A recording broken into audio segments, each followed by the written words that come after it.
مفتی طارق مسعود lectures. تو mobile پر کیا ہو گیا بھائی؟ موبائل پر جو ہے نا بحث ہو رہی تھی کہ یہ پابندی لگائی جائے، تو ہمارے شیخ ہیں نا بہت اللہ نے فراست دی ان کو، انہوں نے سب کے تجزیہ سنا، سب کی جو مخالفت میں دلائل وہ بھی، موافقت میں دلائل وہ بھی سننے کے بعد میرا بھی رجحان اس طرف تھا کہ پابندی لگنی چاہیے۔ انسان عقل مندوں میں بیٹھتا ہے نا تو تھوڑی سی کچھ عقل سیکھتا ہے وہاں سے، ٹھیک ہے۔ تو انہوں نے ایک بات کی، انہوں نے کہا دیکھیں اس قانون جب بھی بنایا جائے نا، سب سے پہلی چیز اس میں یہ دیکھی جاتی ہے کہ اس قانون پر عمل ہوگا بھی کہ نہیں ہوگا، ایسے نہیں کہ جو بھی بنا کے تھوپ دو۔ انہوں نے کہا موبائل اپنی بات دوسروں تک پہنچانے کا اتنا آسان ذریعہ ہے، اتنا مفید ذریعہ ہے کہ اس زمانے میں اس پر پابندی لگانا پریکٹیکلی ممکن ہے ہی نہیں۔ مانیں گے نہیں طلبہ اس کو۔ ایک طالب علم کا ابا پشاور میں ہے، اسے کہیں اڑتی اڑتی خبر آتی ہے ابا کو اٹیک ہوا ہے، اللہ نہ کرے، ایک مثال ہے، فوراً کہیں سے کوشش کرے گا میں کیا کروں، وہ خط تھوڑی لکھے گا بیٹھ کے کہ موبائل کے استعمال پہ پابندی ہے، لہذا میں کیا لکھ رہا ہوں، بخدمت جناب والد محترم امی نور چشمی، جو اردو میں ہوتے تھے نا، شادی کارڈ پڑھے ہیں یار، مجھے اتنا بھی آدمی کو شادی کارڈ میں لکھا نور چشمی دخترے، تو بخدمت جناب والد محترم، امید ہے آپ خیریت سے ہوں گے، اور اڑتی اڑتی اطلاع ملی ہے کہ آپ کو اٹیک ہوا ہے جس کی وجہ سے طبیعت پر ایک بوجھ ہے اور پڑھائی میں دل نہیں لگ رہا، میں یہ چاہتا ہوں کہ آن جناب کی خیریت کا مجھے پتہ چل جائے تاکہ میں دل جمی سے پڑھائی میں دل لگا سکوں، آپ کے جواب کا منتظر وسیم کباڑیا، کچھ بھی لکھ دو نیچے۔ اب وہ خط جا رہا ہے کہاں؟ موبائل پر کیا ہے؟ پابندی ہے، ٹھیک ہے نا۔ اب وہ خط جا رہا ہے جناب، پہلے جائے گا پوسٹ آفس ہی بند ہوگا، پہلے تو مسئلہ کیا ہوگا، پوسٹ آفس وہ تو جب ضرورت تھی اس وقت نہیں کھلتے تھے، اب تو لوگ ویسے ہی موبائل استعمال کر رہے ہیں، وہ ویسے ہی بند ہے، پھر وہ ڈاک خانے میں گیا، اور اس وقت تک جو اس کے طبیعت جو پریشان رہے گی نا، وہ نہیں مانے گا یہ پابندی۔ آپ کہہ سکتے ہیں ایسی شدید مجبوری میں محتمم سے اجازت لی جائے، مدرسے کے ناظم سے، اور اجازت لے کے پھر جو ہے وہ یعنی خاص صورتوں میں، تو محتمم کے لیے یہ فرق کرنے میں کتنا ٹائم لگے گا کہ یہ پرمیشن جو لے رہا ہے یہ واقعی ہے یا ڈرامہ کر رہا ہے۔ جیسے بچے تو بہانے بناتے ہیں نا، میری دادی کا انتقال ہو گیا اس لیے نہیں آیا، فون کرو تو دادی فون ریسیو کر رہی ہوتی ہیں، تو محتمم کو کتنا ٹائم لگے گا یہ دیکھنے کے لیے کہ یہ ہے بھی سچ بول رہا ہے کہ کیا بول رہا ہے، جھوٹ بول رہا ہے۔ پھر ایک نہیں ہے، سینکڑوں ہزاروں طلبہ ہیں، ہر ایک کے بہت مشکل ہے اس کو قابو پانا، تو ناممکن ہے، پریکٹیکلی ممکن نہیں ہے۔ اس سے کیا ہوگا، اللیگل استعمال شروع ہو جائے گا، سمجھ میں آ رہی ہے بات؟ اور اللیگل استعمال سے کیا ہوگا کہ جب طلبہ ایک قانون توڑیں گے تو باقی قوانین کی ویلیو بھی ان کی نظر میں ختم ہو جائے گی، کہیں گے قانون پہ چل کے تو سروائیو کرنا ممکن ہے ہی نہیں، لہذا ایک نہیں، ہاں 5-6 صوفی ہر جگہ ہوتے ہیں، پوری دنیا میں 5-6 صوفی ہوتے ہیں، ان کو دیکھ کے تھوڑی قانون بنایا جائے، وہ آپ ان 5-6 صوفیوں کو دیکھ کے کہ یار انہوں نے قانون فالو کیا، 5-6 ہی ہیں بس، وہ باقی نہیں، وہ چھپا کے رکھیں گے موبائل، تو بہتر نہیں ہے بھائی موبائل کو استعمال کرنے کی اجازت دی جائے، اور ایک محدود پابندی لگا دی، بھائی عصر سے مغرب تک موبائل استعمال کرنے کی اجازت، یا بہت زیادہ پابندی لگانی، بھائی اینڈرائڈ موبائل رکھنے کی اجازت نہیں ہے، ٹھیک ہے نا، یہ کہا جا سکتا ہے۔ اور اگر آپ دیکھ رہے ہیں معاملہ اینڈرائڈ موبائل میں بھی واٹس ایپ ہے، وہ فری میں کال ہو جاتی ہے اس سے، تو خلاصہ یہ کہ یہ جو ہے نا کہ بھائی بالکل پابندی لگا دو، یہ پریکٹیکلی ممکن نہیں ہے۔ ایک صاحب نے اپنی بیوی پہ موبائل پہ پابندی لگا دی، میں مانتا ہوں کہ گھروں میں خواتین کے پاس موبائل نہیں ہونا چاہیے، اس کے بڑے فسادات ہیں، لیکن پھر پورے خاندان میں کسی کے پاس نہیں ہونا چاہیے، صحیح ہے نا؟ اگر آپ کوئی ایسی خاندانی کوئی ایسی پابندی لگا سکتے ہو کہ آپ کے جیسے ایک خاتون مجھ سے مسئلہ پوچھا کرتی تھی، ان کی شادی ہو گئی، شادی کے بعد 1.5 سال ہو گیا، ان کا کبھی فون نہیں آیا، پھر ایک دن فون آیا، انہوں نے کہا میں آپ سے مسائل پوچھتی تھی، میں نے کہا جی، انہوں نے کہا اصل میں ہمارے خاندان میں جہاں میں میرا سسرال ہے وہاں لڑکیوں پر موبائل پر کیا ہے، پابندی ہے، تو ہم موبائل استعمال نہیں کر سکتے، تو آج میں نے اپنے ہسبینڈ سے پرمیشن لے کے آپ کو کال کی ہے، تو انہوں نے مجھے کہا کہ آپ میرے شوہر سے سفارش کر دیں کہ بھائی مجھے موبائل رکھنے دیں، میں نے کہا نہیں، میں یہ سفارش بولو بھائی نہیں، میں نے کہا بہت اچھا خاندان ہے، کسی خاتون کے ہاتھ میں موبائل نہیں ہے، اچھی ہنسی خوشی زندگی گزر رہی ہے، اپنا نماز روزہ تلاوت، تو انہوں نے کہا مسائل کیسے پوچھوں، میں نے کہا اپنے میاں کو بولیں وہ فون کر کے پوچھ لیں گے، یا مسجد کے مسائل کا پوچھنا اتنا ضروری نہیں ہے، لیکن اگر آپ کے خاندان کی یہ پرمپرا ہے تو یہ بڑی خاندانی پرمپرا ہے، موبائل کے فسادات بہت زیادہ ہیں، لیکن ایسا نہیں ہو سکتا بھائی آپ کی بھابھیوں کے پاس ہے اور آپ نے بیگم پہ پابندی لگا دی. یہ ممکن کیا ہو گیا؟ صحیح کہہ رہا ہوں نا؟ ایسے کالز آتی ہیں, خاتون کہہ رہی ہے مجھے میرے شوہر نے موبائل کا استعمال رکھنے پر پابندی لگائی بھی ہے, لیکن میرے شوہر کی ہر بہن کے پاس ہے. تو یہ تو آپ بغاوت پہ مجبور کر رہے ہیں نا. وہ کہے گی بھائی ہمیں نقصان ہو رہا ہے, ان کو نہیں ہو رہا. تو ایسے موقع پہ جہاں کلچر کا ایک حصہ بن جائے موبائل, وہاں آپ اس کے سائیڈ افیکٹ کی اصلاح کی فکر تو کرتے ہیں کہ کس طرح سے اس کے نقصانات سے بچا جائے. سرے سے موبائل ہی پہ پابندی لگا دیں گے, اس پابندی کو کوئی قبول نہیں کرے گا. وہ جاؤ پرانے زمانے کے پہاڑوں پتھروں کے. سمجھتے ہو کہ نہیں سمجھتے؟ لوگ مجھے کہتے ہیں میں اب چاہ رہا ہوں اپنی بیگم سے موبائل لے لوں اور ہمیشہ کے لیے پابندی لگا دوں.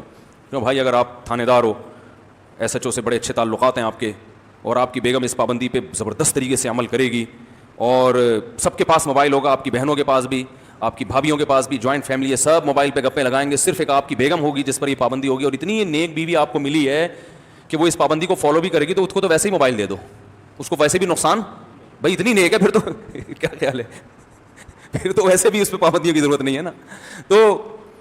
تو قانون بناتے ہوئے, قانون لاگو کرتے ہوئے گراؤنڈ ریئلٹی کو سامنے رکھ کر, فرضی قصے کہانیاں نہیں. اس لیے دین کس سے پوچھا جاتا ہے؟ فقہا سے. فقہا نے لکھا ہے کہ اگر کسی نے کوئی ایک گرا پڑا سیب اٹھا کے کھا لیا اور اب مالک سے معاف کروانے جا رہا ہے تو اس پہ کوڑے لگیں گے. یہ کمبخت کھا لیا تو کیا ہو گیا؟ ہزاروں لاکھوں سیب ضائع ہو رہے تھے, تو نے ایک اٹھا کے کھا لیا تو کیا ہے مسئلہ ہے؟ اجازت لے کے نہیں جانا اس کا علامت تو وہمی صوفی ہے, تو دین کو کیا کر رہا ہے؟ مشکل بنا رہا ہے, بدنام کر رہا ہے. جس کے سیب کے باغات ہوتے ہیں, ایک آدھ سیب کھانے پر وہ ناراض نہیں ہوتا, اور اگر ہو رہا ہے تو اس کے کوڑے لگنے چاہیے نا. ابے لاکھوں سیب ہے, ایک گر کے بکری نے کھا لیا, یہ کسی انسان نے کھا لیا, تو کیا ہو گیا اس میں؟ کون سا قیامت آ گئی؟ فقہا سے دین پوچھیں گے تو فقہا یہ بیان کریں گے. اب اگر کوئی مجھ پہ اعتراض کرے, مفتی صاحب آپ لوگوں کو سیب کھانے کی اجازت دے رہے ہیں, گنجائشیں دے رہے ہیں, اس کا نتیجہ یہ نکلے گا کہ جب سیب کھائیں گے تو خربوزے بھی کھائیں گے جو سیب سے بڑا ہوتا ہے, پھر بالآخر تربوز پہ آئیں گے ایک دن, بغیر پرمیشن کے تربوز چوری کر کے کھائیں گے, پھر مسجد سے چپل چرائیں گے, پھر بینکوں میں ڈاکے ماریں گے, پھر پاکستان کے صدر بن جائیں گے. آپ کی ناجائز گنجائشوں سے یہ ناجائز فائدہ لوگ اٹھائیں گے, تو یہ دلیل صحیح ہوگی؟ او بھائی ہماری گنجائش سے جو غلط فائدہ اٹھا رہا ہے وہ پہلے ہی چور ہے. ہر ایک کو پتا ہے کہ کس چیز کی پرمیشن دی جا رہی ہے اور کس چیز سے روکا جا رہا ہے. جو غلط ہے وہ غلط ہی ہوتا ہے. اب موبائل استعمال کرنا, اینڈرائڈ والا موبائل, اس کی علماء سب اجازت دیتے ہیں نا کہ رکھنا جائز ہے, لیکن اس سے برائی بھی پھیلی ہے کہ نہیں پھیلی؟ تو اب یہ کہو کہ علماء نے چونکہ اینڈرائڈ والا موبائل رکھنے کی اجازت دی ہے, اسی سے ہمارے معاشرے میں بے حیائی کو فروغ ملا ہے. وہ بھائی یہ آپ نے خود سے, یہ آپ کا اپنا ہیڈیک ہے کہ آپ اس کو جائز استعمال کر رہے ہو یا ناجائز استعمال کر رہے ہو, یہ آپ کا اپنا ہیڈیک ہے. علماء نے اس لیے اجازت دی ہے کہ علماء اجازت نہیں دیتے تو یہ خلائی مخلوق کہلاتے وہ, کہ ان کو دنیا کا پتہ ہی نہیں کیا ہو رہا ہے. تو اس لیے وہ بات کرنی چاہیے جو زمینی حقیقت سے میچ کرتی ہو. تو میں بات کہاں سے لے کے چلا تھا؟ ارطغرل پہ ابھی آ رہا ہوں میں. وہ جو میں مثال دے رہا تھا نا موبائل کا, تو ہمارے یہاں جو جامعہ میں اجلاس ہوا تو بڑے جو حضرت تھے انہوں نے فیصلہ کیا, انہوں نے کہا بھائی پریکٹیکلی یہ ممکن نہیں ہے, تو ایسا قانون بناؤ کیونکہ طلبہ کو وہ توڑیں گے لازمی. تو مجھے وہ مقولہ یاد آیا, میں نے کہا 100 سنار کی اور 1 لوہار کی. صحیح ہے نا؟ جو ذہین لوگ ہوتے ہیں نا وہ 1 منٹ کے اندر سارا مسئلہ حل کر دیتے ہیں کہ سب سے پہلے تو اس پہ بحث ہونی چاہیے کہ عملی طور پر اس قانون کو نافذ کرنا ممکن بھی ہے یا نہیں ہے. جب ممکن ہی نہیں ہے تو فائدے گئے اور نقصان ایک طرف گئے. پریکٹیکلی ایک چیز پاسبل ہی نہیں ہے, وہ بھائی لوگ کریں گے, وہ ناممکن ہے لوگوں کے لیے اس سے بچنا. تو اسی طرح یہ جو سعودیہ کے مفتی اعظم کے بارے میں ایک صاحب نے اعتراض کیا میرے اوپر کہ اگر وہ اس وقت ٹی وی کو حرام کر دیتے تو آج یہ بے حیائی نہ پھیلتی. نا نا نا نا نا نا. میں نے یہ تبصرہ کیا اس پر, میں نے کہا اگر اس وقت سب علماء ٹیلی ویژن کو جائز کر دیتے تو ٹیلی ویژن پر لبرل لوگوں کا قبضہ نہ ہوتا. بہت سے دیندار اپنے چینل بنا کے حیا کو پروموٹ کر چکے ہوتے. اس بائیکاٹ کا نقصان یہ ہوا ہے کہ بے دین لوگ پیچھے ہٹ گئے, لیکن چونکہ اپنی بات پہنچانے کا یہ بہت آسان اٹریکٹیو ذریعہ ہے, تو اس آسان ترین اور اٹریکٹیو ذریعے کا فائدہ کس نے اٹھایا؟ بے دین لوگوں نے اٹھایا, اور پوری دنیا میں بے حیائی کو پروموٹ کیا انہوں نے. یہ ارطغرل ڈرامہ پہلے بن جاتا تو اچھا نہیں تھا. پہلے تو لوگوں کو کیا بنا, وہ ننگے ناچ دکھا دیے. اچھا نہیں ہے ایسے الفاظ مسجد کے ممبر پہ بیٹھ کے کہنا, لیکن ہو تو یہی رہا ہے نا. پوری قوم کو ایک حرام کاریوں پہ لگا دیا. تو چلو دیر آئے درست آئے, لیکن اب بھی نہیں آنے دے رہے. تو یہ جو جدید ذرائع ہوتے ہیں نا, اس کی مثال سمجھیں. جدید ذریعہ اور قدیم ذریعے میں زمین آسمان کا فرق ہے. دیکھو جدید ذریعے سے اپنی بات پہنچانا یا جدید ذریعے کو استعمال کرنا آپ کی جو محنت ہے نا وہ ملٹی پلائی ہو جاتی ہے. مثال کے طور پر آپ پرانے طریقے سے گھر بناؤ, پرانا طریقے سے, کتنا ٹائم لگے گا؟ آپ نے ایک بلڈنگ بنانی ہے, وہ سلطان محمد فاتح نے جو مسجد بنائی تھی نا, جس طرح سے پرانے طریقے سے مسجد, اب آپ اس طرح سے مسجد بناؤ. سب سے پہلے وہ لال اینٹیں کی اینٹیں لے کر آؤ, پھر 48,000 مزدوروں کو لے کر آؤ آپ, ٹھیک ہے نا, پھر سیڑھیاں لگاؤ, پھر وہ تغاری سے اٹھا کے وہ, پھر سیمنٹ بھی کہاں سے پتہ نہیں لے کر آئے تھے وہ لوگ. تو میرا خیال ہے 8-10 سال تو لگیں گے. اور ایک طریقہ ہے کہ بھائی کرینوں کو استعمال کرو, جدید طریقہ استعمال کرو. کیسے ہفتوں میں بڑی بڑی بلڈنگیں تیار ہو جاتی ہیں کہ نہیں ہو جاتی. تو اب مجھے بتاؤ, جو آدمی کنسٹرکشن کا کام کرنا چاہے گا, مشینوں کو استعمال کرنے والا اور ہاتھ سے تعمیراتی کام کرنے والا, دونوں میں آگے کون نکلے گا؟ کون زیادہ پیسہ کمائے گا؟ مشین استعمال کر. پرنٹنگ مشین کو دیکھ لو. پہلے کتابیں جنگ اخبار میں جب یہ کمپیوٹر سے کمپوزنگ شروع ہوئی ہے نا, تو پرانے جتنے کاتب تھے نا, جو بیچارے خوبصورت رائٹنگ میں خبر لکھا کرتے تھے کہ کل زرداری کا تختہ الٹ دیا جائے گا, تو تختہ لکھنے میں جتنا ٹائم لگتا تھا نا, اتنی دیر میں وہ پوری سچویشن ہی چینج ہو چکی ہوتی تھی. وہ کیا ہوتی تھی پوری, وہ بیٹھ کے خطاطی میں لکھ رہے ہیں. جب کمپیوٹر آیا تو مجھے یاد ہے کہ وہ جنگ اخبار کے جتنے بھی رائٹر ہیں نا, ان سب نے کمپیوٹر کے خلاف ایک دھرنا دیا تھا کہ ہم سب کی جاب ختم ہو رہی ہے. تو وہ پورا دھرنا دیا تھا. یہ بات ہوگی میرا خیال ہے 99 یا 2000 یعنی 98 یا 99 کی بات ہوگی, کیونکہ وہ جنگ والوں نے کہا بھائی اب ہمارے پاس کمپوزر ہیں, ایک ہر طرح کی رائٹنگ ہمارے پاس سسٹم میں موجود ہے کہ بھائی الوی نستعلیق طریقے سے لکھنا چاہتے ہو, جمیل نوری نستعلیق طریقے سے لکھنا چاہتے ہو, وہ سارے کمپیوٹر میں ڈیزائن موجود ہیں. کس اسٹائل سے آپ نے سرخی لگانی ہے, وہ ایک بٹن دبانے کی دیر ہے, وہ خود ہی سلیکٹ ہو جائے گا. اب ہمیں اتنے سارے کاتبوں کو تنخواہ دینے کی ضرورت نہیں. تو وہ بڑا زبردست احتجاج کیا انہوں نے. تو مجھ سے لوگوں نے کہا یار یہ کاتبوں نے ایسا احتجاج کیا ہے نا کہ جنگ والے مجبور ہو جائیں گے ان کو رکھنے پر. میں نے کہا نہیں رکھیں گے وہ, اس لیے کہ اب زمانہ اتنی تیزی سے بدل رہا ہے کہ جب ایک کام 10,000 میں ہو سکتا ہے تو اس کے لیے وہ جنگ اخبار والے 2 لاکھ روپے کیوں دیں گے وہ. تو ان کاتبوں کو چاہیے کہ اگر یہ چاہتے ہیں کمانا تو یہ بھی کمپوزنگ سیکھ لیں, سمجھ رہے ہیں نا, ورنہ کتنے دفعہ دھرنے دے لیں گے. ایک دفعہ دھرنا دے کے رکھ لیا, پھر مہینے بعد وہ بولے گا یار جب میرا کام 10,000 میں ہو رہا ہے, میں 2 لاکھ, اور ایک کام ایک بٹن کے کلک پر ہو رہا ہے, 5 منٹ میں ہو رہا ہے, تو میں وہ 3 گھنٹے میں وہ کام کیوں کرواؤں. ایسے موقع پہ کوئی مفتی صاحب تقریر کریں کہ اتنے سارے کاتب ہیں بیچارے بے روزگار ہیں, ان کے روزگار کی خاطر ہمیں کمپیوٹر کے خلاف جہاد کرنا ہے.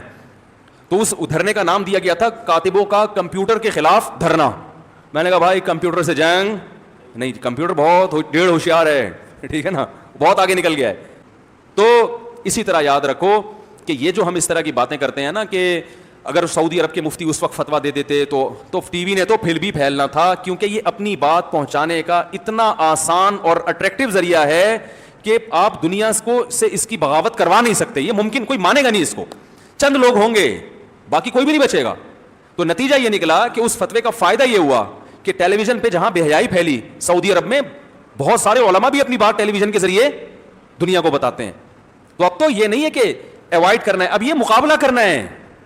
ایوائڈ کرنے کا دور چلا گیا, اب مقابلے کا دور ہے کہ ایک تو میدان میں اتر چکا ہے, آپ کو یہ میدان میں نہیں آؤں گا اس میدان میں, تو بھائی وہ تو اگلا تو آ چکا ہے نا. تو ایوائڈ کرنے کا, اس کی ایک بہترین مثال حضرت مفتی تقی عثمانی صاحب نے ایک دفعہ جامعہ کے کچھ علماء کا اجلاس تھا دارالعلوم کرنگی میں, ہم بھی کہیں کونے کھانچے میں بیٹھے ہوئے تھے. انہوں نے بڑی پیاری بات کی. انہوں نے کہا دیکھیں ایک وبا آنے سے پہلے وبا کا علاج کچھ اور ہوتا ہے, آنے کے بعد علاج بولو بھائی کچھ اور ہوتا. تو انہوں نے کہا کہ جب انگلش نئی آئی نا, اس وقت مسلمانوں کی زبان اردو تھی, ہر جگہ اردو چلتی تھی, انگلش کی ضرورت بالکل بھی نہیں تھی. انگلش صرف بر صغیر کے چند گورے بولتے تھے, اور جو گوروں کے ہاں چند لوگ جاب کرتے تھے. سارے کام ہمارے کس میں ہوتے تھے, بولو نا, اردو. ساری تحقیقات اردو میں, ساری کتابیں اردو میں. انہوں نے کہا لیکن گورا ایک, اس وقت بعض علماء نے فتویٰ دیا کہ بھائی انگلش مت سیکھی جائے, اس سے ہمارا کلچر کیا ہو رہا ہے, تباہ ہو رہا ہے. ہم جو انگلش سیکھتے تھے نا وہ بھی گورے بن جاتے تھے, یعنی ساری چیزیں ہی ان کی چینج ہو جاتی تھی. تو اس وقت بہت سے علماء نے فتویٰ دیا کہ انگلش نہ سیکھی جائے. حرام کا فتویٰ کبھی بھی نہیں دیا, یاد رکھو, بس یہ کہ اپریشیٹ نہیں کرتے تھے اس کو. لیکن انہوں نے فرمایا کہ وہ فتویٰ چلا نہیں, کیونکہ گورا ایسا سسٹم بنا کے گیا کہ ترقی کرنے کے لیے انگلش ضروری ہو گئی. وہ جو مرضی چاہے اس کو آپ چالاکیاں کہیں, ایسے حکمران بٹھا کے چلا گیا. پاکستان کی سرکاری زبان انگلش بنا دی اس نے, اور ہمارے حکمرانوں کو اردو سے لگاؤ. ہر دنیا کی ہر قوم اپنی قومی زبان کی حفاظت کرتی ہے. جرمن نے اپنی زبان نہیں چھوڑی, جیپنیز نے اپنی زبان نہیں چھوڑی. ہمارے حکمران چونکہ بیچارے وہ غلامانہ ذہن کے حامل تھے, تو وہ انہوں نے کہا نہیں انگلش انگلش انگلش, حالانکہ آتی ہے ان کو بھی نہیں ہے. رٹے لگا لگا کے جا کے انگلش میں تقریریں کرتے ہیں. اکثر کی بات کر رہا ہوں, آتی نہیں ہے لیکن نہیں جی انگلش ایک خام خا کے, اب غلط کیا صحیح کیا یہ ایک الگ بحث ہے, لیکن ہو گیا. سمجھ میں آ رہی بات؟ جیسے کرونا جو ہے نا, اس پہ بحث کرنا کہ یہ کسی ملک کی سازش ہے یا نہیں ہے, یہ بحث اب پرانی ہو گئی ہے. بھائی سازش بھی اگر ہے تو نا, اب ہم نے تو بچنا ہی ہے نا, ہم نے تو علاج کرنا ہے. اگر کوئی کینسر کے جرثومے چھوڑ کے چلا جائے تو اب بھائی, اور کینسر ہو رہا ہے تو علاج تو کرنا پڑے گا نا کینسر کا, چاہے وہ امریکہ نے پھیلائے ہو کینسر کے جراثیم یا وہ جاپان نے پھیلائے ہوں.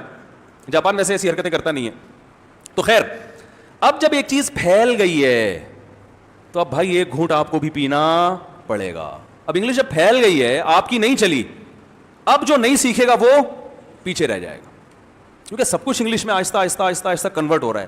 اب ہم لوگوں کو یہ نہیں کہتے انگلش میں سیکھو, ہم کہتے ہیں ضرور سیکھو, بلکہ میں زیادہ ترغیب دیتا ہوں, لیکن اللہ کا واسطہ اردو کی بھی حفاظت کرو. اب ہم اس پہ آ گئے ہیں, ایک اسٹیپ نیچے آ گئے ہیں. سمجھ رہے ہیں نا کہ یار انگلش ضرور, میں تو نہ صرف جائز کہتا ہوں بلکہ ضروری کہتا ہوں. بہت سے ہمارے دیندار اگر انگلش سیکھ لینا تو آدھے مسائل اسی سے حل ہو جائیں, کیونکہ انٹرنیٹ پر جو زیادہ ریسرچ ہے وہ انگلش میں ہے. اردو میں بیوقوف بنانا بہت آسان ہے. جو اصل تحقیق کے ماخذ ہیں وہ کس میں, انگلش یا عربی میں ہے. عربی تو آتی نہیں ہے لوگوں کو, تو بھائی انگلش سیکھ لو. اب ہر جگہ انگلش چل رہی ہے, تو آپ جب سیکھیں گے تو کم از کم لوگوں کے لیے آپ کو الو بنانا کم از کم مشکل ہو جائے گا. سمجھ میں نہیں آ رہی میرا خیال بات؟ اور آپ کے لیے لوگوں کو الو بنانا بھی آسان ہو جائے گا, یہ بھی سمجھ لیں. لوگوں کے لیے آپ کو ٹوپی کرانا مشکل اور آپ کے لیے لوگوں کو ٹوپی کرانا آسان. ان کو جن کو انگلش نہیں آتی ان کو ٹوپی کرانے کے لیے اپنی تحقیق میں 3 انگلش کے لفظ گھسیڑ دیں آپ, وہ سمجھے گا ویل ڈن یار, بہت ایجوکیٹڈ آدمی ہے, زبردست, لگتا ہے کہ ریسرچ سینٹر میں گھس کے تحقیق کر کے آیا ہے.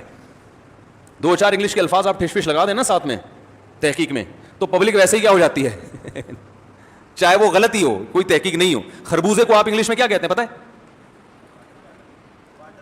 واٹر بیلون نا, میلن.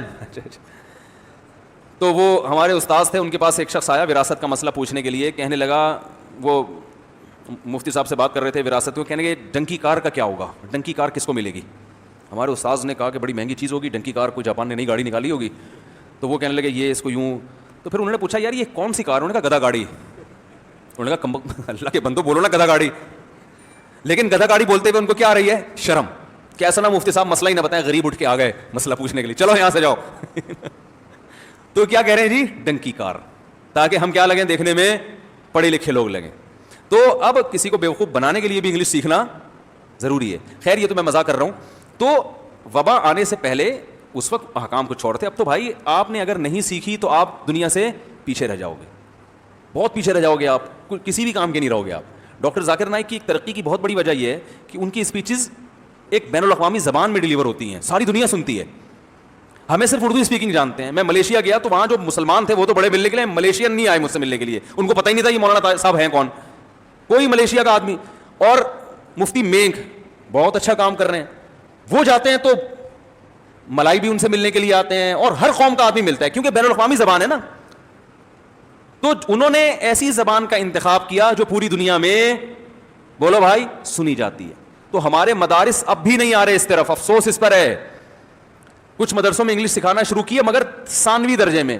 میں اہل مدارس سے کہتا ہوں کہ بھائی جیسے بچے کو پہلی جماعت سے مدرسوں میں عربی سکھائی جاتی ہے نا, اس طرح سے انگلش سکھائی جائے گی تو فائدہ ہوگا. میں اب اگر میں اس وقت جا کے انگلش سیکھنے کی کوشش کروں, ٹھیک ہے میں نے بہت حد تک سیکھی بھی ہے, لیکن وہ بات تو نہیں ہوگی نا جو آپ اپنی نیچرل زبان میں جب ایک بات کرتے ہیں, جو اپنی مادری زبان میں, وہ تھوڑی اب بات آ سکتی ہے. ہر چیز کی ایک ٹائم ہوتا ہے نا, ایک عمر ہوتی ہے ہر چیز کی.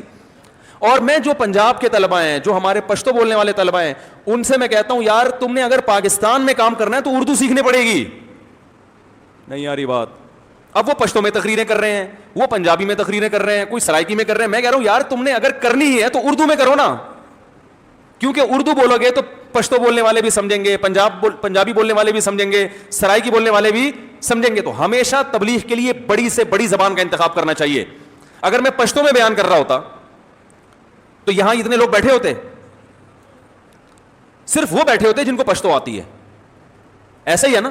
اب اردو میں بیان ہو رہا ہے تو پورا کے پی کے سن رہا ہے, بلوچستان میں ہر آدمی سن رہا ہے, انڈیا تو پورا ہی سن رہا ہے, ٹھیک ہے نا, ہر جگہ لوگ سن رہے ہیں. تو آپ کی زبان جتنی بڑی ہوگی, اردو یاد رکھو چھوٹی, میں جو انگلش کے اتنے فضائل بیان کر رہا ہوں اس کا مطلب اردو کی ویلیو کم کرنا نہیں ہے. اردو پر تو ہم ایک خاندانی بیان ابھی باقی ہے, ایک تو کیا ہے. اردو بہت بڑی زبان ہے, بہت بڑی. ہندی بھی اردو ہی ہے اصل میں, تو ہندی الگ زبان نہیں ہے.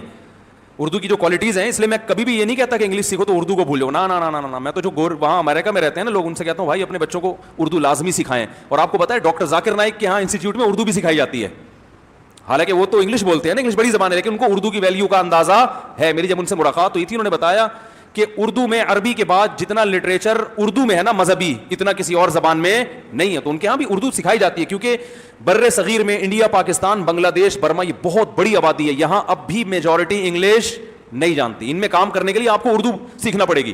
تو میں جو پشتو بولنے والے ہیں یا بلوچی بولنے والے ہیں, ان سے طلبا سے میں کہتا ہوں یار اردو سیکھو. میں درس قرآن کی ٹریننگ بھی دیتا ہوں نا طلبا کو, ان کی اردو صحیح کرواتا ہوں. بولتا ہوں بھائی تم نے اگر اتنی بڑی دنیا میں, بنگلہ اور یہ ساری دنیا میں پھیلے ہوئے لوگ ہیں, انڈین تو پوری دنیا میں ہے, پاکستانی پوری دنیا میں ہے, بنگلہ دیشی پوری دنیا میں ہے, تو میں ان سے کہتا ہوں اگر بہت بڑے پیمانے پر کام کرنا ہے تو آپ کو اردو بولو بھائی سیکھنی پڑے گی.